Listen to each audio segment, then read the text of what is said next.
धर्म, पुण्य और मोक्ष का सबसे शुभ अवसर। जिस मास में एक दिन का दान करने से भी अनंत पुण्य फल की प्राप्ति होती है, जिसका एक एक दिन हजारों जन्मों के बंधनों को काटने वाला होता है। आज हम आपके लिए लेकर के आए हैं वैशाख महिमा का 5वां अध्याय, जहां शास्त्रों के गूढ़ रहस्यों से पर्दा उठेगा और आप जान पाएंगे कि कैसे साधारण कर्म भी वैशाख मास में महान फल देने वाले बन जाते हैं। क्या आप जानते हैं, वैशाख मास में मात्र एक जल से भरा कलश दान करने से स्वयं विष्णु भगवान प्रसन्न होते हैं और उनके आशीर्वाद से जीवन में समृद्धि, स्वास्थ्य और सौभाग्य का आगमन होता है। इस अध्याय में हम जानेंगे कि कौन से व्रत रखने से वैशाख मास में विशेष फलदायी है, किन नियमों का पालन कर आप अपने जीवन के सारे संकट मिटा सकते हैं और कैसे एक साधारण मनुष्य भी वैशाख के पुण्य से देवतुल्य बन सकता है। मित्रों, याद रखिए, जीवन में ऐसे अवसर बार बार नहीं आते। वैशाख का हर क्षण, हर सांस स्वर्ण से भी मूल्यवान है। तो आइए इस पावन अवसर पर स्वयं को धर्म, सेवा और तपस्या के पथ पर अग्रसर करें। वीडियो को अंत तक जरूर देखें। अपने मित्रों और परिवार के साथ इस वीडियो को शेयर करें, क्योंकि पुण्य बांटने से बढ़ता है। यदि आप चाहते हैं कि भगवान विष्णु की कृपा सदैव आप पर बनी रहे, तो इस ज्ञान को अधिक से अधिक फैलाएं। वीडियो को शेयर करें, लाइक करें और चैनल को सब्सक्राइब करना बिल्कुल भी ना भूलें। चलें इस पुण्य यात्रा के साथ साथ। तो आइए वैशाख मास महात्म्य के 5वें अध्याय की कथा प्रारंभ करते हैं। तो बोलिए विष्णु भगवान की जय, माधव मास की जय। नारद जी कहने लगे, हे राजन, वैशाख मास सब धर्मों, सब प्रकार के तपों, सब महीनों और सब दानों से अधिक क्यों है? अब मैं तेरे सामने कहता हूँ, तो ध्यान से सुन। जब सब युगों का अंत होता है, तब सब देवताओं के राजा शेषशायी विष्णु भगवान संपूर्ण लोक और जीवों को अपने उदर में समेट करके प्रलय के समुद्र में शयन करते हैं और योग माया के प्रताप से अनेक होकर भी एकता को प्राप्त होते हैं। एक दिव्य निमेष व्यतीत होने पर वेद प्रार्थना करके भगवान को जगाते हैं।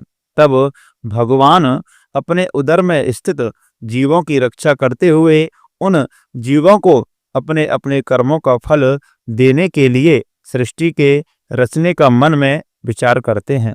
तब विष्णु भगवान की नाभि से त्रिलोकी का आधार स्वरूप स्वर्ण में कमल उत्पन्न होता है। उसी कमल में से विराट पुरुष रूपी ब्रह्मा उत्पन्न हुए। फिर भगवान ने उस विराट स्वरूप में 14 भुवन उत्पन्न किए, जिनके भिन्न भिन्न कर्म और आश्रय हैं। ऐसे अनेकों समूह में रचे। फिर सत, रज, तम 3 गुण प्रकृति, मर्यादा और भुवनों के स्वामी रचे। तत्पश्चात वर्णाश्रम के विभाग करके धर्म की कल्पना करते हुए चारों वेद, तंत्र, स्मृति, पुराण तथा इतिहास रच करके धर्म की रक्षा के निमित्त इनके प्रवर्तक ऋषि प्रकट किए। इन ऋषियों ने अलग अलग वर्णों के अलग अलग धर्म प्रवृत्त किए, जिन पर सब प्रजा श्रद्धा करने लगी। प्रजा अपने अपने आश्रमोचित धर्मों में लगी हुई है या नहीं, यह देखने के लिए साक्षात अविनाशी सर्व अंतर्यामी भगवान चिंता करने लगे। यह वर्षा काल मैंने निर्माण किया। इसमें सब प्रजा कीचड़ आदि में फंसी दुखी हो रही है, जिससे सब धर्मों को नहीं कर सकती। यह देख क्रोध उत्पन्न होता है, मन प्रसन्न नहीं है। मेरे देखते कोई दुख नहीं पाए, अतएव उन्हें देखूं। शरद काल में सब खेती में लगे रहे हैं, इससे पूर्ण रीति से धर्म नहीं कर रहे हैं। कोई पके फल की अपेक्षा कर रहे हैं, कोई वर्षा से पीड़ित है, कोई शीत से दुखी है, अतएव धर्म नहीं करते हैं। इन्हें देख मुझे शेष उत्पन्न होता है। इनकी उल्टी गति देखकर मुझे संतोष नहीं। हेमंत ऋतु में सर्दी के मारे कोई प्रातः काल नहीं उठता। सूर्य उदय से पहले ना उठते देख मुझे क्रोध उत्पन्न होता है। शिशिर ऋतु में भी प्रातः काल के समय शीत से पीड़ित रहते हैं तथा फसल पक जाने की प्रतीक्षा करते हैं। फिर जो मनुष्य जाड़े के मारे प्रातःकाल स्नान करने के लिए केवल सोचा ही करते हैं, उनका शुभ कर्म लुप्त होता जाता है, जो कभी पूरा नहीं होता। यह समय प्रेक्षण का नहीं है, ऐसा विचार करके भगवान ने बसंत ऋतु को संपूर्ण पातकों का निर्वाण करने वाला माना है। यह ऋतु स्नान, दान, यज्ञ, क्रिया, भोग सब प्रकार के धर्मों का साधन करने के लिए बड़ी अनुकूल है। इस ऋतु में धनवान सब वस्तु बिना प्रयास के ही प्राप्त करते हैं। जैसे लोगों को धन से सुख मिलता ही है, जो विष्णु भगवान के आधारभूत प्राणी हैं, उनके धर्म का साधन ही द्रव्य है। बसंत ऋतु में संपूर्ण द्रव्य प्राणियों को सुखदायक होते हैं। दान योग्य, धर्म योग्य और सब कुछ भोगने योग्य निर्धन, लूले लंगड़े, व्याकुल और महात्माओं को संपूर्ण द्रव्य और जलादि सुलभ है, इसमें संशय नहीं है। मेरे प्रियजन इन द्रव्यों से अपनी आत्मा का हित साधन करते हैं। पत्र, पुष्प, फल, शाक आदि प्रिय वचन, माला, तांबुल, चंदन, पग धोना तथा नम्रता पूर्वक साधन करते हैं। मैं उनको वर देता हूँ। ऐसा कहते हुए विष्णु भगवान लक्ष्मी सहित चारों ओर वनों को देखते चले, जिनमें अनेक प्रकार के फूल खिल रहे हैं, जिनमें हृष्ट पुष्ट प्राणी रहते हैं और मत वाले भ्रमर और पक्षी विचर रहे हैं। ग्रामवासियों के बहुमूल्य आश्रमों के आंगन में उद्यान स्थल लक्ष्मी को दिखाने लगे।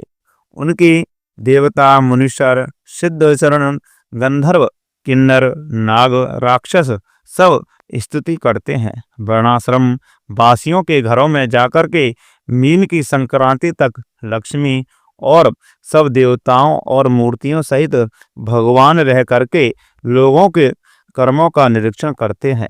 धर्माचरण वाले पुरुषों की मनोकामना पूरी कर देते हैं और मदोन्मत्त लोगों की आयु और धन आदि को हरते हैं। जो बैसाख में भगवान की पूजा करते हैं तथा उनके चल मूर्ति रूप साधु महात्माओं की सेवा करते हैं तथा अन्य महीनों में नहीं करते, उनके अपराध को भगवान क्षमा कर देते हैं।